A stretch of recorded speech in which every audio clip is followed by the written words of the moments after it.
Bismillahirrahmanirrahim. Assalamualaikum warahmatullahi wabarakatuh. Innal hamdalillah nahmaduhu wa nasta'inuhu wa nastaghfiruhu wa nastahdihi wa na'udzu billahi min shururi anfusina wa min sayyiati a'malina. Man yahdihillahu fala mudilla lahu wa man yudlilhu fala hadiya lahu. Asyhadu an la ilaha illallah wahdahu la syarika lah wa asyhadu anna Muhammadan abdullahi wa rasulullah. Allahumma salli ala Muhammadin wa ala alihi wa ashabihi wa man tabi'ahum bi ihsan ila yaumiddin. Amma ba'du. Kita tinggalkan sejenak kitab Mawsu'ah Al-Adab Al-Islamiyah. Kita menjelaskan sedikit tentang catatan kecil yang berkaitan seputar hukum hari raya. Yang pertama, qala muallif kitab Ahkamul Aidaini hafidhahumullah ta'ala, at-takbiru fil aidain, catatan tentang lafaz takbir atau bertakbir di hari raya. Yaqulullah ta'ala, Allah subhanahu wa ta'ala berfirman, walitukmilul iddata walitukabbirullaha ala ma hadakum wala'allakum tashkurun, dan agar kalian menyempurnakan bilangan bulan dan agar kalian bertakbir memuji Allah atas apa yang telah Allah hidayahkan kepada kalian, agar kalian itu menjadi orang-orang yang bersyukur. Ayat ini menjelaskan disyariatkan bagi seorang mukmin melafazkan takbir di dua hari raya, Idul Fitri dan Idul Adha, dan juga melafazkan takbir di hari-hari tasyrik. Ikhwati rahimanillah, wa qad sabata anna an-nabiy sallallahu alaihi wasallam kana yakhruju yaumal fitri. Telah tetap bahwasannya Nabi sallallahu alaihi wasallam itu beliau pernah keluar pada hari raya Idul Fitri, yaitu menuju musalla, fayukabbiru hatta ya'tiyal musalla.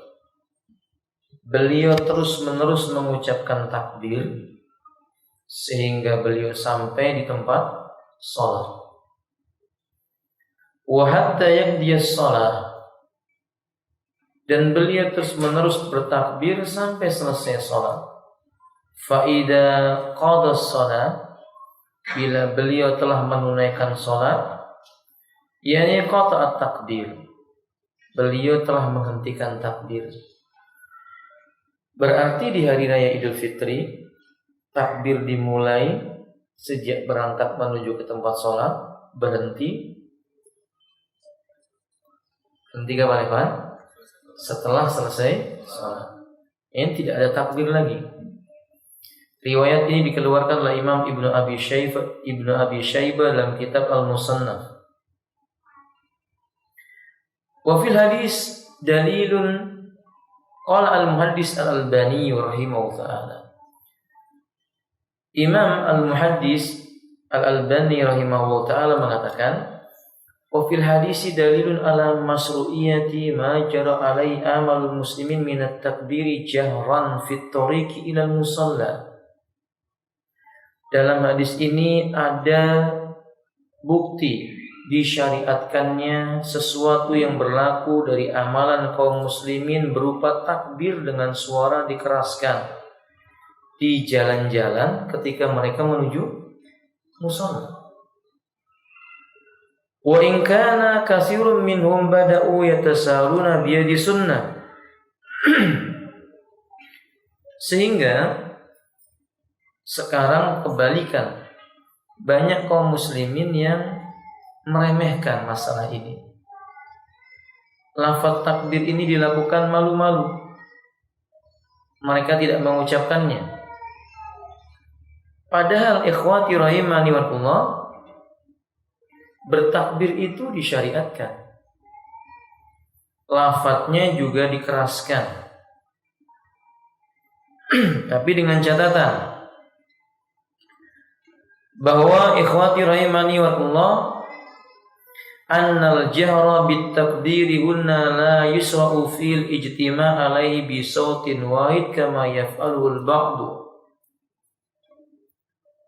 Melafadzkan takbir itu tidak ada tuntunan syariatnya dikumpulkan di satu tempat dengan cara dipimpin. Bertakbir itu tiap-tiap orang membacanya. Bila ternyata suara mereka satu suara, itu baik. Tapi tidak ada riwayat yang menunjukkan bahwa suara ini harus dipimpin. Wa kadzalika kullu dzikrin yusra'u fi raf'u shaut aw la yusra'u. Sama saja seperti zikir-zikir yang lainnya. Anda membaca subhanallah, alhamdulillah, Allahu akbar. Baik zikir itu dengan suara lirih maupun zikir itu dengan suara yang keras, tidak dijumpai adanya dalil harus dipimpin dengan suara bersama. Jadi tiap-tiap kita membaca takbir. Fala yusra'u fil ijtima' al-madhkur fala nakun ala hadarin min dzalik. Jadi kita mesti hati-hati. Maksudnya, jangan sampai kita menyangka dengan cara seperti itu jauh lebih baik dari apa yang datang dari Nabi. Fa inna khairal hadyi hadyu Muhammadin sallallahu alaihi wasallam. Karena sesungguhnya sebaik-baik petunjuk yang datang dari Nabi sallallahu alaihi wasallam. Ibnu Mas'ud berkata, "Ittabi'u wa la tabtadi'u. Faqad kufitum." Ikuti saja yang datang dari nabimu. Jangan engkau membuat perkara yang baru. Karena sesungguhnya kalian telah dicukupkan. Kalian telah dicukupkan agama kalian atas kalian.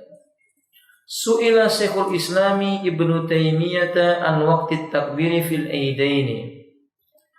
Imam Ibnu Taimiyah rahimahullah ta'ala, beliau ditanya tentang kapan waktu takbir itu dimulai.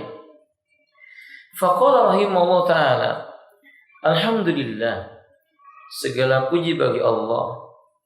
Ashahul aqwali fit takbiri, pendapat-pendapat yang paling kuat dalam masalah takbir, alladhi alaihi jumhurus salafi wal fuqaha'i minas sahabati, di mana di ini menjadi pendapat mayoritas ulama yang terdahulu. Jumhur salaf maksudnya ulama yang terdahulu, dan mayoritas para fuqaha minas sahabah, dari kalangan para sahabat, wal a'immah, dan para a'immatul huda, ayyukabbira min fajri yaumi arafah. Takbir itu diucapkan sejak pagi hari tanggal 9 di hari Arafah. Jadi kalau ini takbir yang berkaitan di bulan Dzulhijjah, Syekhul Islam berpendapat takbir dimulai sejak tanggal 9 Dzulhijjah ila akhir ayami tasyrik, dan takbir ini terus dilafadzkan, terus dibaca sampai hari terakhir pada hari-hari tasyrik. Tanggal berapa itu, ikhwan? 13 Dzulhijjah. Akibat kulli salatin, boleh dibaca tiap selesai salat. Untuk ini nanti antum garis atasi ya. Garis atasi nanti ada penjelasan. Kalimat akibat kulli salat, di akhir tiap-tiap salat. Ini garis atasi dulu. Wa yusra'u li kulli ahadin ayyajara bit takbir indal khuruji ila al-idi. Dan disyariatkan tiap-tiap orang mengeraskan suara takbirnya, terutama ketika dia telah keluar menuju salat Id. Wa hadza bittifaqil a'immatil arba'ah. Ini sepakat para imam yang 4, Abu Hanifah, Malik, Syafi'i, Ahmad rahimahullah ta'ala alal jami'. Mereka mengatakan ikeraskan suaranya. Jadi antum kalau takbir jangan malu-malu. Kalau takbiran jangan malu-malu. Jangan diganti pakai apa? Pakai kaset, pakai CD. Ini nggak benar. Seperti adzan nggak boleh diganti dengan kaset atau CD. Begitu pula takbiran. Adapun yang dilakukan oleh kebanyakan orang pada hari ini, maka tidak perlu dianggap, karena dalil itu Al-Quran dan Sunnah Nabi Sallallahu Alaihi Wasallam. Qala muallif qaulu rahimahullah ta'ala. Ada catatan penting kata beliau tentang ucapan Syekhul Islam. Aqiba kulli salatin, dibaca takbir tiap-tiap selesai. Ai khususan, maksudnya dia hanya mengkhususkan. Begini maksudnya ikhwan, antum tidak pernah takbir dari sejak bangun tidur sampai mau tidur, kecuali ketika selesai sholat. Saya ulangi, jangan salah paham ya. Dengar nggak ini? Antum dengar nggak? Karena suaranya agak apa? Agak kecil gitu. Saya ulangi, antum bangun dari tidur, tidak takbiran kecuali selesai. Tiap selesai sholat antum takbir, tiap selesai sholat antum takbir. Khusus yang seperti ini, la dalila alaihi, itu nggak ada dalilnya, nggak ada ayatnya, nggak ada hadisnya. Waswabu annahu fi kulli waqtin, yang benar takbir itu tiap waktu, termasuk selesai sholat. Faham? Jadi boleh takbir selesai sholat, tapi antum juga harus takbir di luar hal itu. Antum selesai sholat takbir, tafadhol. Antum ketika jalan kaki takbir. Selesai sholat antum takbiran, mau sholat antum takbiran. Sebelum imam datang antum boleh takbir. Boleh? Faham dong? Antum mau tidur takbiran, mungkin mimpinya antum juga apa? Enggak apa-apa, boleh. Lah maksudnya, cuma yang perlu digaris atas catatan yang saya maksud di sini, ketika takbir itu hanya dikhususkan tiap-tiap selesai sholat saja. Duna taksis, yang boleh itu jangan dikhususkan. Wa yadullu ala dzalika ma qala al-Imam al-Bukhari fi Kitabil Aidaini min sahihi. Dalil yang membuktikannya bolehnya takbir kapan saja waktunya yang ditunjukkan oleh Imam Al-Bukhari dalam Kitabul Aidain dari kitab Sahih Bukhari. Juz yang kedua, halaman atau poin 461, Babut takbir ayami Mina. Bab takbir dimulai dari hari-hari bab takbir ketika berada di hari-hari Mina. Wa idza ghada ila Arafah, ketika dia telah selesai salat subuh menuju kepada bukit Arafah, menuju ke lembah Arafah, yaitu maksudnya menuju untuk wukuf di sejak subuh. Wa kana Umar radhiyallahu anhu yukabbiru fi qubbati bimina. Adalah Umar bin Khattab radhiyallahu ta'ala, beliau dulu takbir ketika ada di Kubah yang ada di Mina. Dulu Umar juga bikin kemah. Di kemah itu Umar mengucapkan apa? Takbiran. Fayasma'u ahlul masjidi fayukabbirun. Orang-orang yang ada di masjid mendengar takbirnya Umar, mereka pun juga ikut bertakbir. Bukan dipimpin oleh Umar. Artinya tiap-tiap orang membaca apa? Takbir. Wa yukabbiru ahlul aswaq. Bahkan yang ada di pasar juga takbiran. Ada di sini yang kerja di pasar? Ada pedagang, ikhwan? Antum takbiran enggak? Setelah ini takbiran ya. Insyaallah. Sunnah takbir, jangan malu takbir. Takbir ya kabillah. Tadi saya siang ke ke apotik, saya takbiran. Kata penunggu apotik, semangat sekali Bapak ini. Kok takbir terus? Kan lebarannya sudah selesai. Dia belum tahu bahwa sunnahnya sampai tanggal, belum tahu dia. Fahim dong? Jadi harus antum beritahu. Kalau antum atau saya atau kita belum memulai, siapa yang mau memulai? Oke, antum ada yang supir angkot, ada yang supir angkot, takbiran sambil nyupir, nggak apa-apa. Nanti penumpang yang naik ikut takbiran, antum gratisi, makin keras takbirnya insya Allah. Khawatir takbir ini syiar Islam yang kaum muslimin banyak melupakannya. Wa yakbiru al-asluhata tartajja minna takbiran, sampai semua penduduk Mina penuh dengan takbir ketika itu. Antum bisa bayangkan kalau sampai hari tasyrik seluruh kaum muslimin takbiran. Ya mungkin antum nggak kenceng lah, kekuatannya sekian desibel saja lah gitu kan ya. Ya cukup Allahu Akbar, tapi semua orang ucapkan ini, masya Allah. Antum berjalan di jalan-jalan, antum ucapkan takbir, itu akan runtuh kekufurannya orang kafir itu, insya Allah. Ini syariat.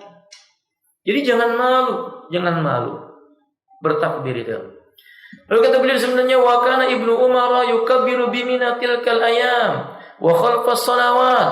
Adalah Abdullah ibnu Umar, beliau bertakbir di hari-hari yang ada di Mina, dan beliau tiap selesai sholat takbir, bukan mengkhususkan hanya selesai sholat. Sekali lagi yang saya garis atasi, yang kita garis atasi lah, nggak pernah takbir, tetapi begitu selesai sholat apa? Ini yang perlu dicatat. Nggak apa-apa, habis sholat takbir boleh, tapi selain daripada itu juga harus takbir. Wa ala firasi, bahkan Abdullah ibnu Umar dia takbir di apa? Tempat tidur. Antum ke tempat tidur takbiran atau apa? Takbir toh? Takbiran, bukan takbir, bukan Allahu Akbar, tapi takbiran, paham ya? Allahu Akbar, Allahu Akbar, Allahu Akbar kabira. Nanti kita lihat beberapa lafaz takbir. Wa kanat Maimunah tukabbiru yawman nahar. Ingat ini ibu-ibu, Maimunah istrinya Nabi sallallahu alaihi wasallam itu juga takbiran di hari raya. Berarti wanita juga bertakbir. Wa kunna nisa'u yukabbirna khalfa Aban Ibnu Utsman wa Umar bin Abdul Aziz layali tasyrik ma'a rijali fil masjid. Lihat ini. Wanita-wanita mereka di belakang sahabat Aban bin Utsman, Umar ibn Abdul Aziz, dan sahabat-sahabat dan dari kalangan orang-orang utama yang ada di masa dahulu, mereka di belakang para orang-orang utama yang di masa dahulu, lelaki-lelaki utama di masa, mereka takbir. Jadi suara wanita takbir, laki-laki juga takbir, dan ini tidak dilarang selama suara wanita itu tidak menimbulkan apa? Fitnah. Ibu takbir, jangan ngerumpi. Datang ke masjid, duduk, makan kacang, ngobrol. Jangan, ibu-ibu takbir. Disyariatkan takbir. Anak-anaknya diajarin takbir. Diajak, digendong, diajak takbir. Ini sunnah. Sunnah yang lama di saya wallahi hafillah sangat amat rindu dengan suara ini. Yang dulu ketika saya masih kecil itu, Bapak, ketika saya masih kecil ya, Masya Allah, selama 4 hari berturut-turut itu di kampung kami itu takbir itu hal yang biasa. Betul-betul setiap orang takbir, ketemu takbiran, berpisah bertakbiran, di jalan-jalan takbiran. Tapi sekarang sepertinya pemuda-pemuda sudah mulai malu-malu. Jangan malu, takbir. Fahim dong ya khawati? Wa kana Ibnu Umar idza ghada yaumal fitri wa yaumal adha yajharu bit takbir hatta ya'tiyal musalla. Dulu Abdullah ibnu Umar berpagi-pagi ketika berangkat menuju ke musola, baik Idul Fitri maupun Idul Adha, dikeraskan suara takbirnya. Sekarang masalahnya apakah takbir itu lafadznya ada yang datang dari nasnya Nabi? Maksudnya, adakah riwayat yang menyebutkan bahwa ini hadis dari Nabi, ucapan Nabi mengucapkan takbir? Allah berkata, walam yasih hadisun nabawiyyun fi kaifiyatit takbir fi ma'lamu. Sepanjang yang aku ketahui, tidak ada satupun hadis yang sahih yang menyebutkan lafaz takbir langsung dari Nabi. Tidak ada. Innama warada an ba'di sahabati ridwanullah alaihim jami'an. Akan tetapi lafaz takbir itu datangnya dari para sahabat. Cuma apakah para sahabat membuat-buat perkara agama? Tentu tidak. Sesuatu yang dilakukan oleh para sahabat yang lain tidak menyelisihinya, itu menunjukkan perkara itu menjadi ijma. Dalam Islam, ijma'nya para sahabat dalil. Karena Nabi berkata, "Alaikum bisunnati wa sunnatil khulafa'ir rasyidin al-mahdiyyin." Atas kalian berpegang dengan sunnahku dan sunnahnya khulafa'ir rasyidin al-mahdiyyin. Jadi kesimpulannya, lafaz takbir yang datang, lafaz yang datang dari para sahabat, tentu hukumnya sampai kepada Nabi. Nggak mungkin sahabat membuat-buat sendiri. Faham tuh? Ini contoh yang pertama. Karena Ibnu Mas'ud yaqul, dalam riwayat yang dikeluarkan oleh Imam Ibnu Abi Syaibah dengan sanad yang sahih, dulu Abdullah Ibnu Mas'ud radhiyallahu ta'ala beliau mengucapkan Allahu akbar, Allahu akbar, la ilaha illallah, wallahu akbar, Allahu akbar walillahil hamd. Saya ulangi ya. Allahu akbar, Allahu akbar, la ilaha illallah, wallahu akbar, Allahu akbar walillahil hamd. Yang biasa antum baca. Faham tuh? Nah, sekarang dari sahabat Ibnu Abbas, catatan, ada yang mengatakan selain lafaz ini enggak sahih, itu enggak benar. Ada lafaz yang lain yang sahih dari para sahabat yang tersebar di WA sebagian kaum muslimin. Cuman ini yang benar, yang lainnya enggak. Ternyata para ulama al-hadis menyebutkan banyak. Di antaranya yang dikeluarkan oleh Al-Imam Al-Baihaqi dengan sanad yang sahih dari jalan sahabat Ibnu Abbas radhiyallahu ta'ala, bahwa Ibnu Abbas radhiyallahu ta'ala beliau mengucapkan dengan lafaz Allahu akbar, Allahu akbar walillahil hamd, Allahu akbar wa ajal, Allahu akbar ala ma hadana. Sudah hafal? Sudah hafal belum? Saya ulangi ya. Saya ulangi dan antum hafal supaya nanti setelah ini diamalkan. Baik. Ingat ya. Allahu akbar, Allahu akbar, Allahu akbar walillahil hamd, Allahu akbar wa ajal, Allahu akbar ala ma hadana. Sudah bang? Sudah? Coba antum lafazkan, saya mau dengar. Silakan. Yang keras. Allahu akbar, Allahu akbar, Allahu akbar walillahil hamd, Allahu akbar wa ajal, Allahu akbar ala ma hadana. Masih malu-malu antum. Sekali lagi yang keras. Allahu akbar. Silakan. Allahu akbar, Allahu akbar, Allahu akbar walillahil hamd, Allahu akbar wa ajal, Allahu akbar ala ma hadana. Itu yang dari siapa? Ibnu Abbas radhiyallahu ta'ala.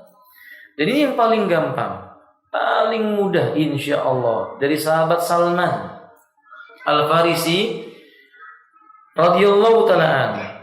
Beliau menyebutkan dengan lafaz Allahu akbar, Allahu akbar, Allahu akbar kabira. Paham tuh? Gampang tuh? Coba yang keras ya, Alhamdulillah. Allahu akbar, Allahu akbar, Allahu akbar kabira. Nanti diulang-ulang ya. Beliau menyebutkan adapun tambahan-tambahan seperti yang dilakukan oleh kaum muslimin. Sadaqa wa'da wa nasara abda. Sahih? Wa hazamal ahzaba wahda. La ilaha illallah wallahu akbar la asla lahu fid din. La dalila fiha. Tambahan ini enggak ada dalilnya. Wazi? Adapun Imam Ahmad, beliau merajikan yang juga dari Ibnu Abbas dengan lafaz 3 kali seperti yang kita dengar di masyarakat. Ini boleh. Allahu akbar, Allahu akbar, Allahu akbar. La ilaha illallah wallahu akbar. Allahu Akbar walillahil hamd. Paham tuh? Ini juga boleh. La bahasa. Jadi ini yang masyru' dari lafaz-lafaz takbir. Saya menganjurkan dalam masalah ini semua dihafal. Jadi kadang antum melafazkan yang ini, kadang antum melafazkan yang begitu, kadang yang demikian. Ustaz ketika dalam satu tempat si A melafazkan A, si B melafazkan B, si C melafazkan C. Apakah boleh? La bahasa bihi. Kan ini masing-masing zikir. Sebagaimana orang sedang membaca subhanallah, yang lain membaca apa? Alhamdulillah. Yang lain membaca apa? La bahasa bihi. Jaiz. Maka itu boleh. Allah Ta'ala alam bisawab. Sekarang catatan yang ketiga di hari raya. Mata ya'kulu fil aidaini. Kapan toh kita boleh makan dan minum di hari raya? Sunnahnya maksudnya. Ingat, kalimat pertanyaan kapan makan dan minum di hari raya, ini maknanya adalah kapan kita disunnahkan makan. Anas bin Malik radhiyallahu ta'ala berkata, "Kana Rasulullah sallallahu alaihi wasallam la yaqdu yaumal fitri hatta ya'kula tamarat." Dulu Rasulullah sallallahu alaihi wasallam beliau itu tidak akan berangkat menuju salat Idul Fitri sampai beliau makan beberapa butir. Di sini makan. Boleh minum enggak? Ya boleh. Lihat hadis yang berikutnya. Hadis yang tadi kita sebutkan adalah hadis yang dikeluarkan oleh Imam Bukhari, juga Imam Tirmidzi, Ibnu Majah, Ahmad, dan tidak ragu lagi adalah hadis yang sahih. Kemudian adapun sahabat Buraidah radhiyallahu anhu berkata, "Kana Nabi sallallahu alaihi wasallam la yakhruju yaumal fitri hatta yata'am." Dulu Nabi sallallahu alaihi wasallam tidak akan keluar menuju salat Idul Fitri sampai beliau makan dulu. Wa yauman nahar, adapun pada hari berkurban, la yakulu hatta yarji'a. Beliau enggak akan makan sampai beliau pulang. Fayaqulu min nasikati, lalu beliau makan dari apa? Sembelihannya. Lalu beliau makan dari sembelihan. Berarti sunnahnya ya Mas? Dari hadis yang dikeluarkan oleh Al-Imam At-Tirmidzi nomor 542 dalam kitab Sunan beliau, Ibnu Majah nomor 1756 dalam kitab Sunan beliau, Imam Ad-Darimi, Imam Ahmad berkata penulis buku ini isnaduhu hasan. Sanad hadis ini hasan, berarti bisa diamalkan. Apa yang bisa kita ambil? Faedah satu, di hari raya Nahar, maka sunnahnya tidak makan dulu. Tidak makan dulu. Minum boleh nggak? Saya ulangi, maka sunnahnya tidak makan dulu. Minum boleh nggak? Makan boleh nggak? Nah, antum kejebak sudah ini. Saya ulangi, minum boleh, sunnahnya tidak makan dulu. Makan boleh nggak? Boleh. Kesalahan sebagian para penulis di dalam kitab WA dalam tulisan mereka, kitab WA lagi di WA mereka ya, di WA mereka mengatakan larangan makan sebelum apa? Sholat. Larangan itu maknanya haram. Kalau enggak haram makruh. Ini salah. Mestinya mereka menulis dengan lafaz sunnahnya tidak makan terlebih, agar jangan sampai ada anggapan kalau makan haram. Padahal makan dan minum tidak diharamkan. Hukumnya mustahab. Fahim dong? Hukumnya mustahab. Disukai tidak makan dahulu. Minum boleh enggak? Nah, sudah alhamdulillah boleh. Kan terjadi polemik di WA itu, ini kok dilarang, kok nggak boleh, maknanya haram atau makruh? Gara-gara lafaz kalimatnya tidak boleh makan dan minum dulu. Padahal kalau kita berpegang dengan pendapatnya Dhairiyah, hadis ini hanya menyebutkan makan saja, tidak termasuk apa? Minum. Kalau seandainya khotibnya berkhutbah minum, nggak sunnah Ustaz? Oh sunnah, nggak masalah, karena memang tidak termasuk yang dilarang, ini doruri. Kalau boleh saudara kaum muslim nggak apa-apa. Makan dan minum itu tidak dilarang, tapi sunnahnya sebaiknya tidak makan dulu. Kedua, makan yang dimakan, daging yang makanan yang dimakan adalah apa? Daging siapa? Enggak, maksud saya dagingnya siapa? Daging binatang yang dia sembelih. Ini catatan buat panitia. Dia harus menjelaskan kepada orang yang berkurban. Jadi begini Pak, sebagian panitia mungkin kalau di sini insya Allah enggak, sebagian tempat itu mereka membagi daging bukan daging yang disembelih oleh si pengkurban. Faham nggak maksudnya? Antum nyembelih kambing antum ngambilnya daging orang lain, sunnah nggak? Jangan malu-malu lah. Saya ulangi nih, antum nyembelih kambing antum pulang mau makan dagingnya, tapi daging milik orang lain yang antum ambil, sunnah atau tidak? Ya nggak sunnah. Maka sunnahnya itu memakan, yang Nabi mengatakan, Nabi itu hatta yarji apa yaqulu min nasikatihi, min nasikati. Nabi pulang makan daging yang disembelih oleh Nabi. Berarti dari daging yang mana? Hewan kurbannya Nabi sendiri, bukan hewan kurban orang lain. Pertanyaannya, boleh nggak dari hewan kurban orang lain? Boleh nggak dari hewan kurban orang lain? Ya, kalau memang sudah terjadi akad, terjadi perjanjian, ya boleh. Kalau enggak, ya enggak boleh. Kalau enggak, maka hukumnya apa? Tidak boleh. Jadi kesimpulannya nasihat ke depan, kalau antum berkurban, sebaiknya antum berusaha makan daging yang antum sembelih. Itu sunnah hukumnya. Fahim tuh? Boleh nggak dimasakkan orang lain? Ini makan dari daging. Boleh nggak dimasakkan orang lain? Ya boleh, nggak ada masalah. Alhamdulillah. Ini catatan yang kedua. Sudah masuk isya? Satu lagi. Ikhwanillah rahiman. Catatan yang berikutnya, saudara kaum muslimin, sembelian itu boleh disembeli di hari yang selain tanggal 10. Boleh tanggal 11, 12 dan karena waktu pendek saya tambahkan. Begini ya, Pak. Ada kasus binatangnya mati. Lalu orang ini menjual binatangnya. Misalnya nih, Pak. Binatangnya mati dijual misalnya untuk makan apa? Ikan lele dan sebagainya, atau buaya lah, kalau di Balikpapan ada buaya kan ya. Di bangkai dijual sama penangkaran buaya, dari dapat 2. Boleh nggak? Boleh atau tidak? Bangkai. Nggak bolehnya karena bangkainya itu karena apanya?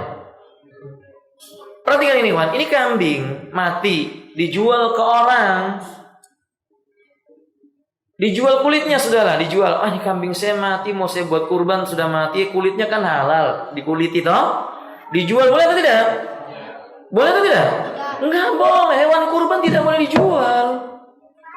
Nabi melarang menjual hewan kurban, enggak boleh. Kalau kulitnya diambil untuk dia lah basabi. Tapi kalau dia jual hewan kurban, dia menjual hewan kurban, enggak boleh. Dapat pahala kurban enggak dia? Dia nggak jual, hewannya mati, dapat pahala kurban tidak?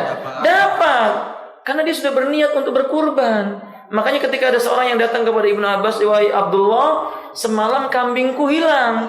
Gimana ini? Apa kata Ibnu Abbas? Nggak apa-apa, kamu dapat pahala apa? Kurban. Nah kalau mati dijual nggak boleh.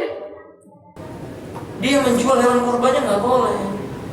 Fahim dong? Sudah masuk isya kan? Baik, sudah masuk. 3 catatan ini penting. Sebenarnya saya membuat 35 catatan. Jadi ada berapa? 3. Mudah-mudahan 3 ini nanti perhatikan di masa-masa yang akan datang. Setelah ini antum sunnah tadi apa? Takbir. Jangan lupa ya. Jangan lupa takbir. Jadi kalau malu-malu berkeseseng bolan takbir. Akhirul da'wana alhamdulillahirabbil alamin. Subhanakallahumma bihamdika asyhadu an la ilaha illa anta astaghfiruka wa atubu ilaik. Assalamualaikum warahmatullahi wabarakatuh.